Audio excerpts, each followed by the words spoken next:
Kung may lesson plan, meron din tayong meal plan. Bet na bet at swak sa teacher's budget. Samahan niyo ako magluto para sa aking mga katropang guro. Siyam kami sa grupo. May taga-palengke, may taga-hugas ng plato, at may taga-ligpit. Siyempre hindi mawawala, may taga-sharon. Pero ako, ang role ko lang, magluto. By 11 a.m., palabas na yung mga anak ko o yung mga bata. Kaya sakto na para makapagsimula ako sa pagluluto. At saktong 12 noon, kainan na. Butane stove pala na pang-camping lang ang gamit namin. Safe na safe yan at saka subok na. May mga naipundar na rin kami mga cooking tools or utensils. Limited edition yung kaserola namin na yan. And for today's menu namin pala ay pinakbet.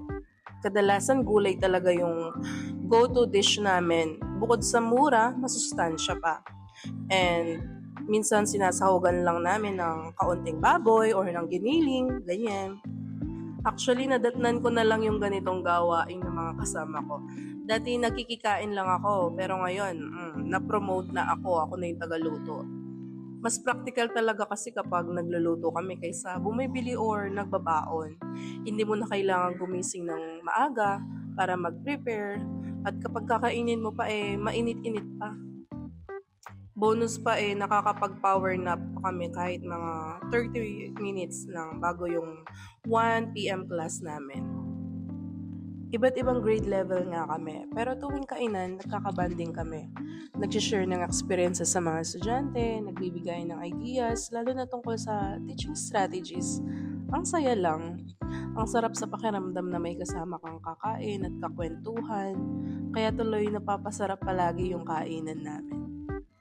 Para naman sa gastos, mag-aabono muna yung namalengke, tapos pagkatapos namin kumain, dinidivide namin yung total. For today nga, yung nagastos namin ay 333, kaya kapag hinati siya sa siyam or 9, 37 lang yung bawat isa sa amin. So, di ba ang laking tipid? Saan ka makakahanap ng 37 pesos na lunch na may kasamang kanin at pinakbet?